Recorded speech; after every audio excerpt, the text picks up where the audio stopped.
The sharp clang of metal on metal echoed through the empty fairgrounds. "Hey, shut it down for a second!" yelled Mike Daniels, wiping the sweat from his forehead under the blazing Nebraska sun. "I think we hit something." The construction crew gathered around the excavator's trench, peering into the hole. What they uncovered that July morning wasn't part of any blueprint. Buried 6 feet beneath what used to be the main pavilion of the Milfield County Fair was a corroded, twisted bicycle frame, rusted almost beyond recognition. And it shouldn't have been there. Because 26 years earlier, on those same fairgrounds, 17-year-old Marcus Thompson had turned to his friends and said, "I'll be right back." He was never seen again. At first, no one made the connection between the buried bike and the long, cold disappearance of Milfield's golden boy. But Detective Sarah Lawson had never forgotten that case, or the photo of Marcus that still hung in the evidence room, edges curled and yellowed with time. So when the call came in from the construction site, something in her gut stirred. "Bag everything," she ordered, staring at the rusted handlebars. "And I mean everything." That bicycle, entombed for nearly 3 decades beneath layers of dirt and concrete, was about to speak. And when it did, it would unravel a mystery that had haunted Milfield County since September 12, 1998. A mystery that would shake the community, shatter a family's fragile hope, and remind everyone that some secrets refuse to stay buried. Before we dive in, take a moment to hit that subscribe button. You won't want to miss our deep dives into America's most haunting cold cases and the breakthroughs that finally bring the truth to light. Marcus Thompson wasn't just another high school kid from small-town Nebraska. He was the kid, Milfield's pride, the golden boy of Friday night football. Standing 6'1" with an easy smile that could light up a room, Marcus had that rare kind of charm that made people root for him without even realizing it. His football jersey, number 23, hung proudly in bedroom windows across the county, a symbol of hope in a town where cornfields outnumbered people and gossip spread faster than the wind. He wasn't just talented, recalled Coach Bill Harmon, who still wears his old Milfield Wolves cap even in retirement. He made everyone around him better. He'd stay late after practice to help the younger kids with their roots. You don't see that often in a kid with his kind of gift. The Thompsons lived in a modest 2-story house on Maple Street, just a few blocks from the high school. Marcus was the middle child, older sister Kayla, younger brother Jason. Their dad, Robert, worked long shifts at the grain elevator, while their mom, Diana, taught 2nd grade at Milfield Elementary. "Our dinner table was always full of laughter," Diana shared in a 2008 interview, her voice trembling. "Marcus was our jokester. He could do impressions of his teachers, his coach, even the mayor. He had us laughing every night. But Marcus wasn't just an athlete with a good sense of humor. He was a thinker, a dreamer with his eyes set on something bigger than small-town life. His bedroom, still preserved the way he left it, told the story. Posters of the Nebraska Corn Huskers hung beside National Geographic maps. His bookshelf held an odd mix of football biographies and astronomy guides. He wanted to study engineering, Robert Thompson said, planned to play college ball to pay for it. But what he really loved was building things. He'd take apart radios, clocks, anything with wires, and somehow put them back together, working better than before. Marcus's junior year had been shaping up to be his best yet. College scouts were showing up to games. His grades were strong, mostly A's, with one stubborn B in chemistry. And he just started dating Emma Lawson, the band director's daughter. And then there was the bike, a bright red Schwinn mountain bike that Marcus had worked all summer to buy. To him, it was more than just a ride. It was freedom. That bike meant everything to him, his younger brother Jason recalled. Dad always offered to drive him places, but Marcus liked going on his own. Said he did his best thinking on those long rides. He didn't know it then. But that same bike would one day lead detectives to the truth. In a town of just 8,200 people, the Thompsons weren't just a family. They were part of the community's backbone. Diana's 2nd graders grew up to work alongside Robert at the grain elevator. The family attended First Lutheran Church every Sunday, where Marcus, ever dutiful, sang in the youth choir, sometimes reluctantly, but always with heart. Sheriff Dale Cooper, who oversaw the initial investigation, described the Thompsons as the kind of family that keeps a small town running always volunteering, always showing up, always helping neighbors. When Marcus vanished, it felt like the entire town had lost someone they loved. The last school photo of Marcus captures him perfectly. A young man standing on the edge of adulthood, confident but unassuming, dark hair falling across his forehead, and a half smile that hinted he was in on a private joke. Emma Lawson, now a mother of two in Omaha, still keeps that photo close. He wasn't perfect, she admits softly. Could be stubborn, hated losing, board games, card games. Didn't matter. But he was kind in ways most teenage boys aren't. The week before he disappeared, he spent a whole Saturday helping my dad build a wheelchair ramp for my grandmother.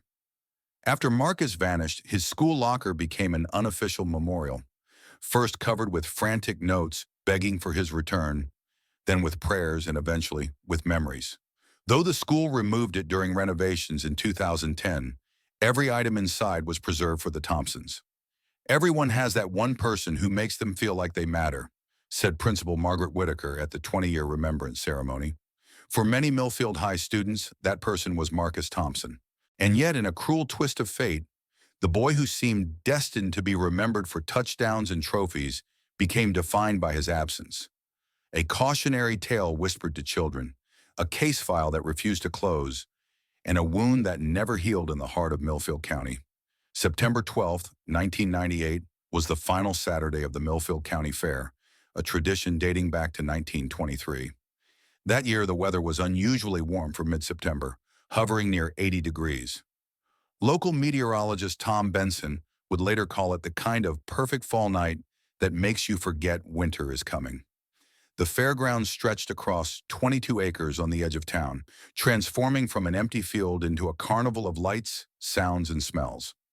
Ferris wheels and tilt-a-whirls competed with livestock exhibitions and homemade pie contests for attention. Attendance had broken records that year, thanks in part to a performance by a rising country star the night before. For the Thompsons, Fair Weekend followed a familiar rhythm. Robert judged the agricultural machinery exhibition. Diana ran the PTA fundraising booth. Kayla, home from college, helped at the church's funnel cake stand. Jason competed in the junior livestock show with his prize rabbit. And Marcus, fresh off a 3-touchdown game the night before, had the freedom every 17-year-old craved. He was floating that day, Emma Lawson recalled. Milfield had beaten its rival for the first time in 6 years, and everyone wanted to congratulate him. Security footage later recovered shows Marcus arriving at 5:42 p.m. Jeans, Letterman jacket despite the heat, and a Nebraska Cornhuskers cap. His red Schwinn mountain bike, his constant companion, was chained to the rack by the main gate. I teased him about bringing that bike everywhere, said Tyler Wilson, Marcus's best friend since 3rd grade. He could have gotten a ride with any of us, but he liked knowing he could leave whenever he wanted. Between 5:45 p.m. and 8:30 p.m., multiple fairgoers saw Marcus all around the grounds. He played skee ball at the arcade tent, winning a stuffed penguin he handed to a crying toddler. He ate dinner with teammates at the Knights of Columbus barbecue. He visited his mother's booth, leaving behind half a cotton candy as part of an ongoing joke. Every moment captured the effortless charm and kindness that made Marcus unforgettable. Yet no one could have guessed that night would be the last time the town saw him. Around 8:35 p.m., Marcus met up with Emma and their friends near the Ferris wheel. The group of 6, Marcus, Emma, Tyler, Heather Jenkins, Brandon Davis, and Melissa Chen, crowded into a single car for the ride. We were all laughing because Brandon was terrified of heights, Heather Jenkins later told investigators. Marcus couldn't resist teasing him, gently rocking the car back and forth just to see his friend squirm. After the Ferris wheel, the group headed toward the grandstand to watch the demolition derby.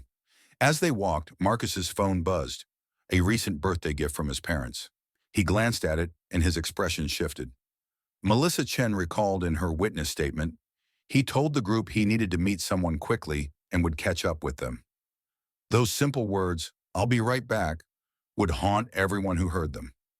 Emma, sensing something was off, asked if he was okay. Marcus smiled, planted a quick kiss on her cheek, and said, "Save me a seat. This won't take long." Security footage shows Marcus walking away from his friends at 8:52 p.m. heading toward the carnival section operated by Starlight Amusements, a traveling company that ran the rides and games that year. That was the last confirmed sighting of Marcus Thompson. At first, his friends weren't immediately worried. The demolition derby was loud, crowded, and chaotic, easy to lose track of time. Emma sent several text messages that showed as delivered but went unanswered. By 10:15 p.m., as the derby wrapped up and the crowd began to thin, concern started to creep in. The friends split up, searching the fairgrounds, hoping Marcus had simply wandered off or gotten distracted. Around 10:45 p.m., Tyler Wilson approached Diana Thompson at the PTA booth, which was closing for the night. "I can still see Tyler's face," Diana later said. "He tried so hard to look calm, but I knew something was wrong before he even spoke." By 11 p.m., Robert Thompson had been alerted. The family began a systematic search of the fairgrounds, while security staff made announcements over the PA system. Marcus's friends called everyone they knew who might have seen him. At 11:30 p.m., with the fair closing and no sign of Marcus, Robert Thompson approached Sheriff Cooper, who was overseeing the fair's security detail. He wasn't panicking yet, Cooper recalled. He kept insisting Marcus was responsible, that there had to be an explanation. But I saw something in his eyes, a father's instinct that something wasn't right. The initial response followed standard protocol for a missing teenager. Announcements continued, bathrooms and less traveled areas were checked, and most assumed Marcus had met up with other friends or maybe gone off with a girl. But when midnight passed and the fairgrounds were empty, Marcus's bike still chained where he'd left it, concern turned into fear. The bike was the red flag, Sheriff Cooper explained years later. Marcus wouldn't leave that bike, and he wouldn't let his family worry. That's when we knew this wasn't a typical teenage misadventure. As the carnival lights went out and the fairgrounds sank into darkness, a search that would span decades was only just beginning. By dawn on September 13th, what had started as worry had escalated into a full-scale search operation. Sheriff Cooper, running on minimal sleep, established a command center in the fairgrounds administrative building. The Thompsons hadn't left all night, keeping vigil near Marcus's still-chained bicycle. "We mobilized everything we had," recalled Deputy Maria Vasquez, then a rookie officer. Every available deputy, volunteer firefighter, and even the high school football team showed up without being asked. The search expanded in concentric circles from the fairgrounds. Volunteers combed nearby cornfields in organized lines, calling Marcus's name into the Nebraska morning air, desperate for any sign of him. The county's K-9 units tried tracking Marcus's scent, but the heavy foot traffic from the previous day at the fair made the trail nearly impossible to follow. By noon, the Nebraska State Patrol had joined the search, adding manpower, vehicles, and even a helicopter that circled above Milfield County. Local radio stations interrupted regular programming to broadcast Marcus's description and pleas for information. The first 48 hours in any missing person case are critical, and law enforcement methodically explored every possibility. Was this a runaway, an accident, or something far more sinister? The fact that Marcus had left his beloved red Schwinn behind suggested he wasn't leaving on his own. "We pulled the text messages from his phone records," Sheriff Cooper explained in a 2010 interview. The last message he received came from a prepaid phone that was never used again. It read, "Need to talk. Meet me by the ring toss. Important." We never identified who sent it. Investigators interviewed Marcus's friends repeatedly, piecing together a minute-by-minute timeline of his final hours. They questioned every Starlight Amusements employee, over 40 carnival workers who traveled from town to town throughout the Midwest. Carnival workers are always easy suspects, Cooper admitted. They're transient, often with spotty backgrounds, but they also have solid alibis because they're working in public view. One employee did catch investigators' attention. 19-year-old Darren Miller, who ran the ring toss booth mentioned in the mysterious text. Miller claimed he never saw Marcus and said he'd been busy with customers. Several witnesses confirmed Miller was working the booth that night, and without evidence to hold him, he left town with the carnival just 2 days later. As the search continued, the Thompsons appeared on local news, then on regional broadcasts. Diana Thompson, clutching Marcus's football jersey, made a tearful plea. "Marcus, if you can hear this, please come home. If someone has taken him, please," she sobbed. "He's just a boy." He has his whole life ahead of him. The community rallied. Milfield High postponed its homecoming game. Local businesses donated food to volunteers and printed thousands of missing person flyers. Coach Harmon started a reward fund with $500 from his own savings, which quickly grew to $25,000 through community donations. "I've never seen a town come together like that," said Mayor Wilson. "Everyone felt it could have been their child." Marcus wasn't just the Thompson's son. He belonged to all of us. But as days stretched into a week with no significant leads, the investigation hit mounting challenges. The fairgrounds had been dismantled, taking potential evidence with them. The carnival had moved on to 3 different towns. Media attention began to wane as other stories took precedence. For the Thompson family, the nightmare intensified. Robert took leave from work to coordinate volunteer searches. Diana showed up at the command center daily, bringing home-cooked meals for officers and updating a growing wall of maps marking searched areas. Kayla dropped out of college for the semester to help at home. Young Jason, confused and frightened, began sleeping in his missing brother's room. "The hardest part wasn't the searching," Robert Thompson admitted years later. "It was going home each night having found nothing, seeing his empty chair at dinner, wondering if he was cold, hungry, afraid, or worse." By the 1-month mark, the active search had been scaled back. The command center moved to the sheriff's office.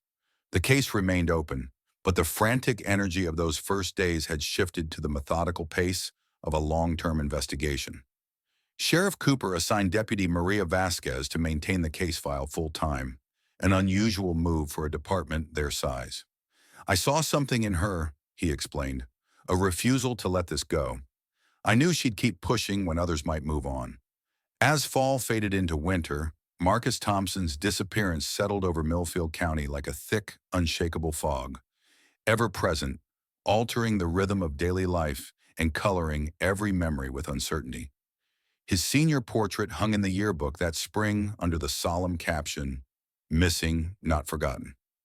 At graduation, his empty chair bore his gown, a silent reminder of a life paused.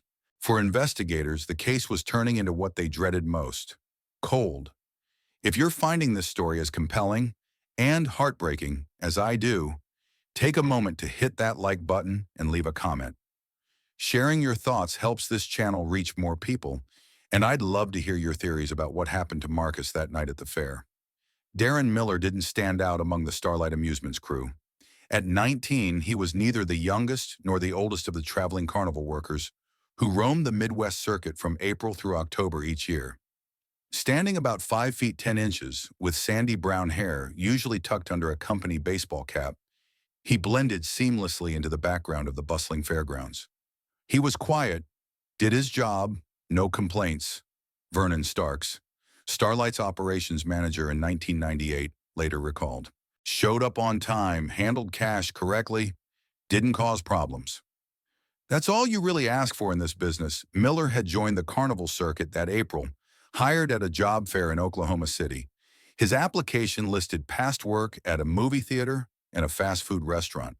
His Oklahoma driver's license and social security number checked out during Starlight's standard background check, which flagged nothing more serious than a minor speeding ticket. What the background check didn't reveal was Miller's past. A young man who had drifted through foster homes across Oklahoma and Kansas. He had aged out of the system just months before joining Starlight. With no family ties and only a sophomore year of high school behind him, he dropped out early. The carnival offered something enticing: movement, anonymity, and immediate cash. These traveling shows were very different back then, explained Dr. Eleanor Winters, a criminologist who later studied the case. Pre-internet, pre-social media, with minimal background checks, these environments were perfect for people looking to reinvent themselves or disappear entirely into the workforce. At the Milfield County Fair, Miller ran the ring toss booth, a simple game where players tried to land plastic rings around bottlenecks. The booth sat roughly 200 yards from the Ferris wheel, where Marcus had last been seen with his friends. When investigators first questioned Miller on September 13th, he appeared cooperative but nervous, a reaction Deputy Vasquez noted, but didn't find unusual. "Everyone gets nervous talking to police," she explained, "especially young people, especially when someone's missing." Miller's statement was straightforward. He worked the booth from 4 p.m. until closing at 11 p.m., with two 15-minute breaks at 6:30 p.m. and 9:15 p.m., covered by another employee, Tammy Winters, 22. Miller claimed he spent his breaks using portable toilets and smoking behind the booths. He denied sending any text to Marcus and said he didn't recognize the boy from the photograph investigators showed him. "I see hundreds of faces every day," he told deputies. "They all blur together after a while." On paper, his alibi held up. 3 witnesses confirmed seeing Miller at the ring toss during the critical window when Marcus vanished. Tammy Winters verified covering his breaks as scheduled. Cash receipts matched continuous operation throughout the evening. "On paper, everything checked out," Sheriff Cooper admitted. "We had a missing teenager and over 40 carnival workers to interview, all of whom were preparing to leave town. Without specific evidence pointing to Miller, we couldn't justify holding him," Sheriff Cooper explained. When Starlight Amusements packed up and left Milfield on September 14th, Miller went with them. The carnival's route took him to county fairs in Missouri, Arkansas, and finally Oklahoma, where the season would end in late October. What investigators couldn't know then was that Darren Miller would disappear almost as completely as Marcus Thompson after the carnival season wrapped. 2 months later, when Deputy Vasquez tried to re-interview Starlight employees, she discovered Miller had collected his final paycheck in Oklahoma City and provided no forwarding address. It raised red flags, but, as Vasquez explained, it wasn't unusual. Seasonal workers drift. Some return the following year. Others move on entirely. Without evidence linking him to Marcus, there was no justification for a multi-state search for a former carnival worker who might have simply started a new life. Several factors kept Miller from becoming a primary suspect early on. The text message that lured Marcus came from a prepaid phone, never used again, a dead end for 1998 technology. No witnesses reported seeing Marcus and Miller together, and Miller's documented presence at his booth created the appearance of an unbreakable alibi. Perhaps most significantly, investigators were working with a different profile, Sheriff Cooper said. "We were looking for someone with a history of violence or sexual offenses, someone who might target a teenage boy." Miller had no criminal history.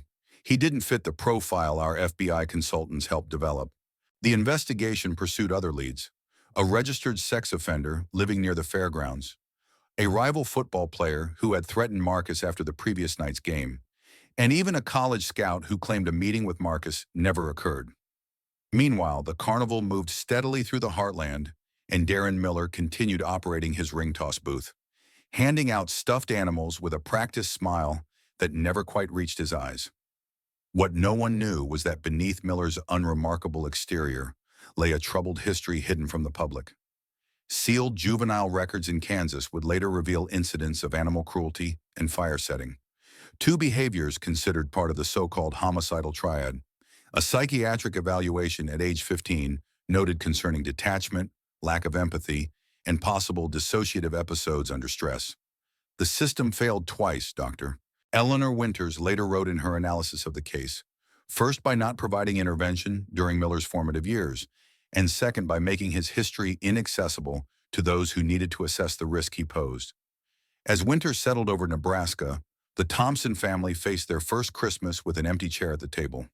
Investigators followed diminishing leads, and somewhere in Arkansas or eastern Oklahoma, Darren Miller began a new life under a different name, carrying a secret as deeply buried as the evidence that would one day bring him to justice. The unremarkable carnival worker would eventually become the center of Nebraska's most notorious cold case. But that revelation lay decades in the future, hidden like the rusted bicycle that would ultimately expose the truth. As 1998 gave way to 1999, the active investigation into Marcus Thompson's disappearance slowly transitioned into what law enforcement fears most: a cold case. The sheriff's command center was dismantled. Volunteer search teams disbanded. Missing posters across Milfield County began to fade in the weather, though Diana Thompson faithfully replaced the one in their front window every month. "The first year is a special kind of hell," Robert Thompson told the Mill Gazette on the 1-year anniversary. "You live suspended between hope and grief, unable to move forward, unable to go back." By the end of 1999, the case file on Marcus Thompson had ballooned to 11 boxes filled with witness statements, search reports, and countless dead-end leads. Deputy Maria Vasquez, recently promoted to detective, largely because of her dedication to this case, kept a meticulous system of organization and reviewed the file weekly, searching for connections others might have overlooked. "I made a promise to Diana Thompson," Vasquez recalled years later. "I told her I wouldn't stop until we had answers." Some days that promise was the only thing keeping the investigation alive. The world turned the millennium, worrying about Y2K, while Milfield High School honored Marcus in a quieter, more enduring way, retiring his football jersey in a solemn ceremony. The Thompsons also established a scholarship in his name, awarded each year to a senior who embodied Marcus's character and determination. In 2001, the case briefly returned to the public eye when a true crime television show featured Marcus's disappearance. Over 50 tips arrived from across the country. Each was carefully investigated and ultimately ruled out. "That's the cruelty of these cases," Sheriff Cooper explained. "Each new lead raises the family's hopes. Each dead end crushes them all over again." One tip came from a truck driver who claimed to have given a ride to a young man matching Marcus's description near Kansas City in early 2000. The boy allegedly mentioned running away from a small Nebraska town. Detective Vasquez drove 7 hours to interview the driver, only to find his timeline was nearly 2 years off. Another promising lead emerged in 2003 when a former Starlight Amusements employee contacted authorities, claiming he overheard carnival workers discussing a problem that had been taken care of in Nebraska. But the informant, then in prison for fraud and seeking leniency, couldn't provide reliable details. His story quickly unraveled. Through all of this, the Thompson family endured the disappointments while trying to maintain a semblance of normal life. Robert continued working at the grain elevator, though colleagues noted he had become withdrawn, his hair prematurely gray. Diana eventually left teaching, channeling her energy into advocacy for missing children, establishing a regional support network for families in similar situations. Kayla returned to college and graduated with a degree in criminal justice, inspired directly by her brother's case. Youngest brother Jason grew up in the shadow of absence, navigating life in a home defined by loss. "People expect you to get over it eventually," Diana Thompson said in a 2005 interview. "They stop asking. They stop mentioning his name. But for us, Marcus isn't in the past. He's with us every day in every empty chair, every holiday, every milestone he's missing." The family never moved from their Maple Street home. Marcus's bedroom remained untouched, a frozen time capsule of teenage life in September 1998. Football trophies gathered dust on shelves, college brochures still lay open on his desk, and the calendar on his wall remained turned to September. The 12th circled in red with the note, "County Fair." Each year on the anniversary of his disappearance, the Thompsons held a candlelight vigil at the fairgrounds. What began as a community-wide event with hundreds of attendees gradually shrank to a small circle of family, close friends, and a few dedicated officers. "It's not that people stopped caring," explained Pastor Michael Reynolds of First Lutheran Church. "It's just that life forces people to move forward." But the Thompsons existed in a state of suspended animation, unable to grieve properly without answers, unable to heal without closure. As years passed, the investigation faced practical challenges. In 2007, Sheriff Cooper retired, replaced by a younger sheriff with different priorities, and a budget stretched increasingly thin.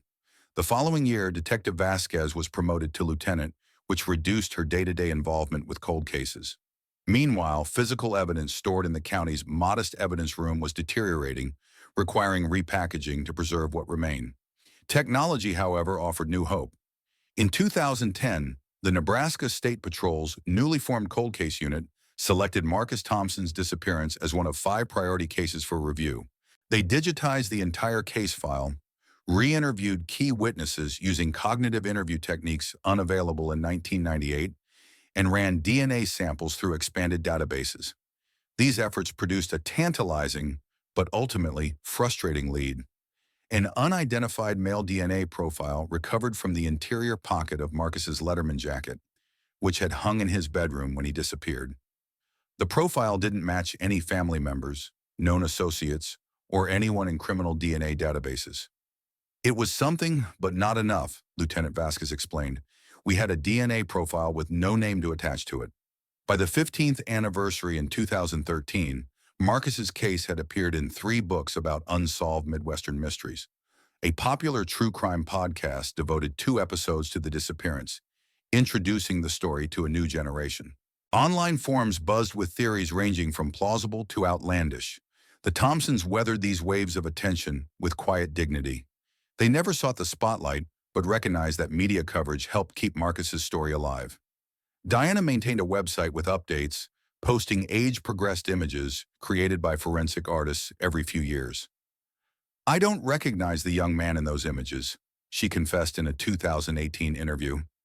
"In my heart, he's forever 17, but someone else might recognize the man he would have become." 20 years after his disappearance, Milfield County held a memorial service that struck a delicate balance, honoring Marcus's memory while acknowledging the diminishing likelihood of his return. The high school dedicated a bench near the football field, a bronze plaque engraved with his name and jersey number. Robert Thompson, voice steady but hands trembling, addressed the small gathering. "Thank you, community, for remembering our boy when the rest of the world has moved on." Behind the scenes, the case file continued to gather dust. Budget cuts limited cold case reviews to once every 5 years. Captain Vasquez, now approaching retirement age, oversaw a department stretched thin. The Starlight Amusements Company had been sold twice, with its 1998 records lost in the transitions. Witnesses moved away, memories faded, and the trail grew colder. By 2023, the 25th anniversary arrived with a smaller vigil than ever. The Thompson family, now including Kayla's teenage children, who never knew their uncle, stood in a tight circle at the fairgrounds. Jason, older than Marcus had ever lived to be, placed a football at the base of a memorial stone. None present could have imagined that construction equipment would soon break ground on that very spot, unearthing the first tangible clue in a case that had haunted Nebraska for a generation. I'm curious, what time is it where you're watching this video? Drop it in the comments below. It's fascinating to think about how this story from small-town Nebraska is reaching people across the world, maybe as you sip your morning coffee or wind down for the night. In early 2024, the Milfield County Board of Supervisors approved a long-delayed renovation of the fairgrounds. The $4.2 million project aimed to modernize the aging facilities, replacing the central pavilion with a climate-controlled event center that could generate revenue year-round. After decades of postponements due to budget constraints, the project finally moved forward thanks to a combination of federal infrastructure grants and community fundraising. Groundbreaking took place on Monday, July 8, 2024, a sweltering day with temperatures reaching 95 degrees by noon. Midwest Construction, based in Lincoln, brought in heavy equipment to begin excavation for the new foundation. The site plan required digging 6 feet below the former pavilion to accommodate modern utilities and a new concrete foundation. Mike Daniels, a 42-year-old excavator operator with 15 years of experience, had no personal connection to the Thompson case. Having grown up in Omaha, he'd moved to the area just 5 years earlier and knew the story only vaguely, as local lore. "It was just another job site until it wasn't," Daniels later told reporters. "I was making my 3rd pass with the excavator when I felt something solid that didn't feel like rock or pipe. The sound was different. Metal on metal." At approximately 10:17 a.m., Daniels stopped the excavator and called over site supervisor Elaine Winters. Together, they carefully cleared soil from what appeared to be a rusted metal object. As more dirt was removed by hand, the unmistakable shape of a bicycle frame emerged. "I knew immediately this wasn't construction debris," Winters recalled. "This was deliberately buried. And given where we were digging, my mind went straight to that missing boy from years back." Winters made the decision to halt all construction and contact authorities. Her call reached the sheriff's office at 10:32 a.m., and dispatcher Kevin Reeves recognized the potential significance immediately. Within minutes, Sheriff Thomas Grayson was en route, and Captain Maria Vasquez, just 3 months from retirement, was called in from a day off. "I'd imagined this moment for 26 years, Vasquez later said, finding something, anything that would break the case open. When the call came, I knew before they even said it. Sometimes you just feel when a case is about to move." By 11 a.m., the construction site had transformed into a crime scene. Yellow tape cordoned off a 50-yard perimeter, and the partially excavated bicycle remained in place as forensic photographers documented it from multiple angles. Sheriff Grayson contacted the Nebraska State Patrol's Criminal Investigation Division, requesting assistance from their specialized evidence recovery team. Word spread through Milfield with the efficiency only a small town can muster. By noon, local news vans had arrived. By 12:30, Robert Thompson stood at the perimeter, his face a mask of emotions too complex to name. Captain Vasquez, breaking protocol, crossed the line to speak with him privately. "I didn't tell him it was Marcus's bike," she explained later. "We hadn't confirmed that yet. But I told him we'd found something significant, and I promised him what I'd promised 26 years earlier, that we wouldn't stop until we had answers." The bicycle was carefully excavated over the next 4 hours, with soil samples taken at regular intervals. When it was finally removed, its condition told a story of impact and neglect. The frame was bent at an unnatural angle, the handlebars twisted, and most of the red paint had corroded away. Yet patches of color remained beneath the rust. Even in that state, Robert Thompson recognized it immediately. Sheriff Grayson recalled, "He pointed to a small dent in the crossbar and said Marcus had gotten that the week he bought it, bumping it against a fire hydrant. That dent was still visible despite the corrosion." The bicycle was transported to the Nebraska State Patrol's forensic laboratory in Lincoln, where specialists began painstaking evidence recovery. Modern techniques unavailable in 1998 offered new possibilities. "Soil and rust can actually preserve certain types of evidence," explained Dr. Amelia Richardson, the forensic anthropologist leading the examination. "Biological material can survive in these conditions, protected from the elements that would normally degrade it." The analysis revealed multiple significant findings. Soil compression patterns indicated the bicycle had been buried shortly after Marcus disappeared, not years later. Despite extensive corrosion, blood was recovered from the twisted handlebars, blood that DNA analysis would later confirm belonged to Marcus Thompson. Most crucially, the forensic team discovered something lodged in the bicycle's chain mechanism, a partial fingerprint preserved in rust. Using advanced imaging and enhancement techniques, technicians were able to recover enough ridge detail for comparison. "Fingerprints don't change over time," noted FBI fingerprint analyst Samuel Washington, who consulted on the case. "If that print was in the database, we'd find a match regardless of how many years had passed." The partial print was run through AFIS, the Automated Fingerprint Identification System, which had expanded massively since 1998. The database now included not just criminal prints, but also prints from military service, government employment, and certain professional licenses. On July 15, 2024, exactly 1 week after the bicycle's discovery, the system returned a match.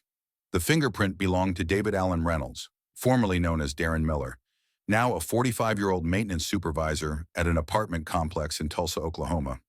Further database searches revealed Reynolds had been fingerprinted in 2012 while applying for a job requiring a background check. "The system worked exactly as designed," Washington explained. "It just took 26 years for the evidence to enter the system." Captain Vasquez, who had postponed her retirement upon the bicycle's discovery, received the fingerprint match report at 3:42 p.m.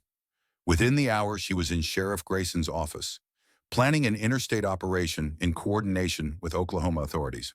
The bicycle that Marcus Thompson had cherished, his source of freedom and independence, had finally spoken from its earthen grave, setting in motion the final chapter of a mystery that had haunted Milfield County for over 2 decades. Before we continue with what happened next in this extraordinary case, take a moment to join our community of true crime followers. Hit the subscribe button and turn on notifications. You won't want to miss the moment when justice finally catches up to those who think they've gotten away with their crimes. These cold cases remind us that truth has infinite patience, and so do the dedicated investigators who never stop searching for answers. With the fingerprint match providing a crucial breakthrough, investigators face the challenge of building a case strong enough for prosecution after 26 years. The bicycle and its burial site offered compelling physical evidence, but prosecutors needed more to convince a jury beyond a reasonable doubt. Captain Vasquez and Sheriff Grayson assembled a task force that included Nebraska State Patrol investigators, an FBI cold case specialist, and the county prosecutor. Their first step, proving that David Allen Reynolds and Darren Miller were indeed the same person. People change names for many legitimate reasons, explained District Attorney Eleanor Simmons. We needed ironclad proof of identity before proceeding. Records revealed that Darren Miller had effectively vanished after October 1998. The Social Security number on his Starlight Amusements employment application went dormant. Then in early 1999, David Allen Reynolds appeared in eastern Oklahoma using a different Social Security number obtained with a counterfeit birth certificate, a crime much easier to commit in the pre-digital era. Investigators obtained Reynolds' current driver's license photo and compared it with the grainy 1998 staff photograph from Starlight Amusements. Facial recognition software confirmed what human eyes suggested. Despite the passage of time, they were the same person. With identity established, the task force turned to the evidence itself. The bicycle's burial location proved critically important. It had been found beneath what was the Central Pavilion in 1998, an area accessible to carnival workers during setup and teardown, but not during fair operations, when the space would have been filled with booths and visitors. The timeline suddenly fell into place. Captain Vasquez noted that the carnival began dismantling equipment the morning after Marcus disappeared. The pavilion area would have been one of the first sections cleared, offering an opportunity to dig without being seen. Modern forensic techniques allowed investigators to extract evidence that would have been impossible to detect in 1998. Soil analysis around the bicycle revealed traces of cleaning chemicals consistent with industrial-grade products used by carnival operations. Even more significant, advanced DNA recovery methods identified genetic material on the bent frame that did not belong to Marcus. We used a technique called massively parallel sequencing, explained Dr. Amelia Richardson. It allows us to separate and identify DNA mixtures that older methods couldn't distinguish. We found a secondary DNA profile, severely degraded, but enough to make a comparison. While building the case scientifically, investigators revisited 1998 witness statements with fresh eyes. Statements that once seemed insignificant now gained new meaning. A food vendor reported seeing a carnival worker carrying what looked like a tarp-wrap bundle toward the pavilion around 5:30 a.m. on September 13th, hours before the official teardown began. The vendor hadn't thought much of it at the time, assuming it was routine. When shown a photo lineup including Reynolds' 1998 staff photo, the vendor identified him with moderate confidence despite the decades that had passed. Another crucial piece emerged when investigators re-interviewed Tammy Winters, who had covered Miller's ring toss booth during his breaks. In her original statement, she mentioned that Miller took an unusually long break around 9:15 p.m., returning nearly 30 minutes later instead of the scheduled 15. Asked why she hadn't reported this discrepancy in 1998, she explained, "He asked me to cover for him, said he wasn't feeling well. Everyone stretched their breaks when they could, but he was different when he came back, sweating despite the cooler evening air. Jumpy. I remember he changed his shirt too, said he'd spilled something on it." The mysterious text that lured Marcus to the carnival area remained unresolved until digital forensics experts revisited the original phone records.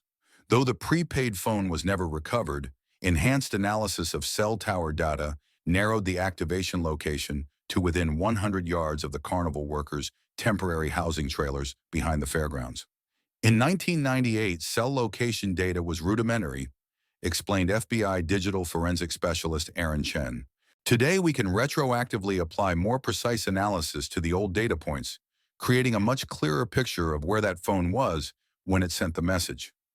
The most damning evidence came from the bicycle itself. Metallurgists determined the frame damage wasn't consistent with being struck by a vehicle, as some had theorized, but with significant blunt force trauma, as if the bike had been used as a weapon or violently struck against a heavy object. "The damage pattern tells a story," said forensic metallurgist Dr. Sophia Patel. "This wasn't from a fall or accident. The frame was bent from a deliberate application of force, consistent with someone swinging it against something or someone."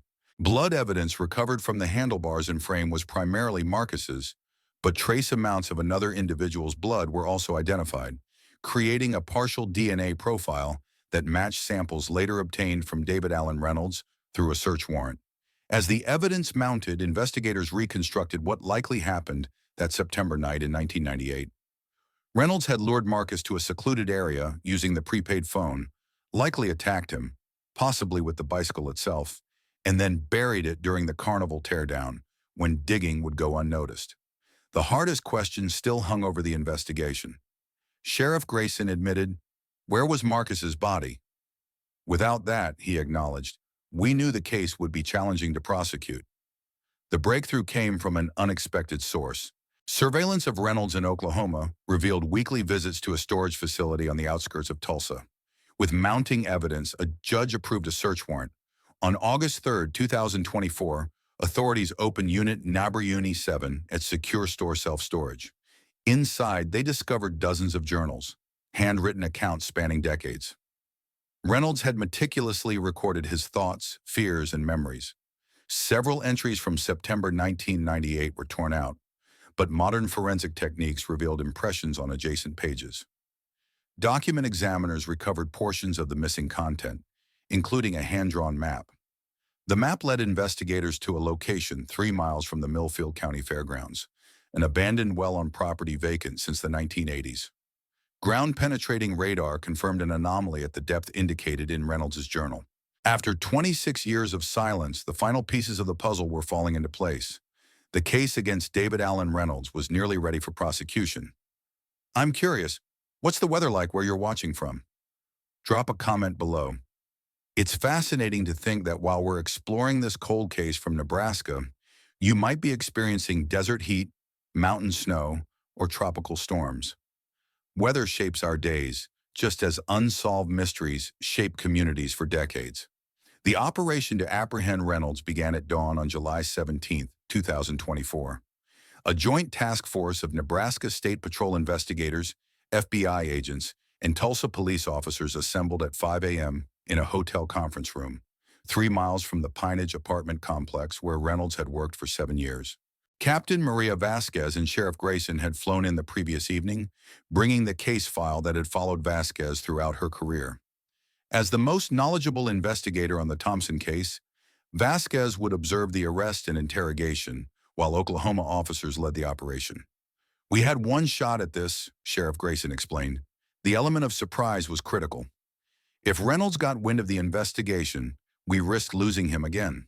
Surveillance showed Reynolds typically arrived at the maintenance shop by 6:30 a.m. to collect work orders before other employees arrived. The plan was to intercept him in the parking lot, minimizing public risk while giving officers tactical advantage. At 6:22 a.m., Reynolds pulled into the apartment complex in a blue Ford F-150. 4 unmarked police cars smoothly blocked potential escape routes. 8 officers approached, weapons drawn but not aimed, identifying themselves as law enforcement. He froze completely, recalled Tulsa Police Sergeant James Wilson. No attempt to run or resist. His face went blank, like he'd been expecting this moment for 26 years, and it had finally arrived. Reynolds was taken into custody without incident. A search of his vehicle revealed nothing evidentiary, though his apartment would later yield more significant findings. He was transported to Tulsa Police Headquarters, where an interrogation room had been prepared with recording equipment and a hidden case timeline. Captain Vasquez observed through one-way glass as Tulsa detectives began questioning him. Reynolds waived his right to an attorney, a surprising decision, suggesting a man perhaps ready to unburden himself after decades of carrying a secret. The interrogation strategy was deliberate. Start with his current life, gradually work backward through his history, and only then introduce the evidence linking him to Marcus Thompson. Diana Thompson's hands trembled as she listened to Vasquez on the phone. The voice she had waited 26 years to hear confirmed what she had dared not hope for: the truth. "It's him, Diana," Vasquez said gently. "We have a full confession." Marcus's killer is in custody. Robert Thompson, standing nearby, sank into a chair. Exhausted, grief and relief colliding in equal measure. Kayla and Jason, now adults themselves, were brought into the living room to hear the news. For the first time in decades, the family could begin to imagine closure. Captain Vasquez described the surreal moment later. "You train for these breakthroughs, but nothing prepares you for seeing the family who has lived with this pain for a lifetime. Their faces, shock, sorrow, relief, a lifetime of unanswered questions suddenly resolved, are indelible. The confession provided law enforcement with an unprecedented roadmap. Investigators immediately coordinated with Oklahoma authorities to recover Marcus's remains. Using the map and details from Reynolds' journals, the search team located the abandoned well described in the entries. By August 6, 2024, forensic teams carefully exhumed Marcus's remains. Identification was confirmed via DNA testing, finally bringing the last piece of evidence to the Thompson family and investigators alike. In Milfield, the news spread quickly. Local media covered the recovery, emphasizing not only the grim resolution, but also the decades-long persistence of Captain Vasquez, Sheriff Grayson, and the community that refused to forget Marcus. The small town, which had mourned collectively for so long, now faced a complex mixture of grief and relief. The criminal case moved swiftly, with Reynolds' confession, corroborating DNA evidence, and witness statements revisited with modern techniques. The Nebraska and Oklahoma prosecutors were confident a strong case could be made. Charges included first-degree murder, tampering with evidence, and obstruction of justice. The decades of delay no longer mattered in court. The meticulous evidence recovery and confession left little room for doubt. For the Thompson family, the recovery of Marcus's remains offered the possibility of a proper memorial. Marcus's bedroom, left untouched for decades, became a place of remembrance rather than frozen grief. The annual candlelight vigils, once tinged with unanswered questions, could now include a sense of closure. Captain Vasquez, reflecting on the case, summarized the decades-long effort. It's a reminder that time does not erase justice. It tests our patience, our resolve, and our commitment. But the truth has a way of emerging, sometimes decades later, if people refuse to give up. In September 2024, exactly 26 years after Marcus disappeared, Milfield County held a final memorial at the fairgrounds. Hundreds attended, from classmates now in their 40s to young children who never met Marcus but had heard his story.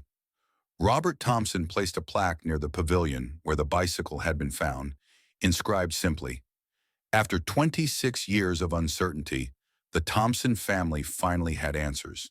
Though the truth brought its own form of devastation, it also brought the long-awaited certainty they had been denied for decades. That evening, a spontaneous gathering formed at the fairgrounds. Hundreds of community members, many too young to remember Marcus directly, lit candles forming a circle of light around the excavation site where his bicycle had been found and where investigators now knew his remains lay.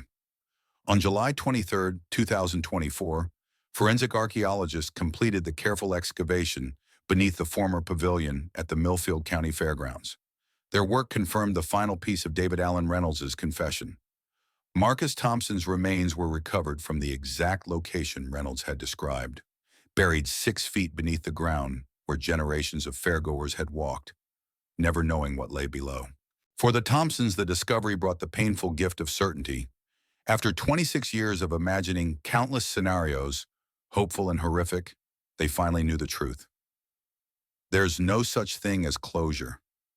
Not really, Dinah Thompson told reporters, her voice steady despite tears. But there is an end to wondering. There is an answer to the question that has defined our lives for nearly 3 decades. Marcus was finally laid to rest on August 5, 2024, in a ceremony that drew over 2,000 attendees. The funeral procession stretched for miles, led by the Milfield High School football team in their jerseys, each player carrying a white rose.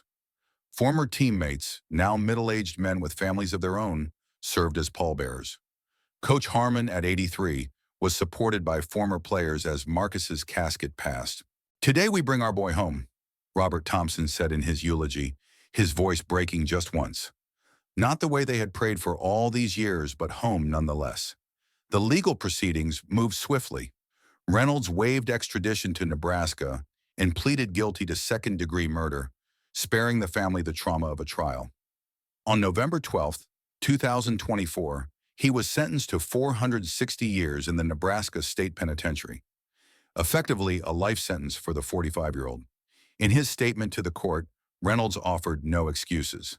"I've lived 26 years knowing what I took from this family, from this community. I don't ask for forgiveness. I only hope that knowing the truth brings some measure of peace to those I've hurt. For Captain Maria Vasquez, the resolution of the case marked a fitting capstone to her distinguished career. At her retirement ceremony in December 2024, she reflected, "Cold cases are never truly cold to the families who live with unanswered questions, and they're never cold to the investigators who carry them home each night."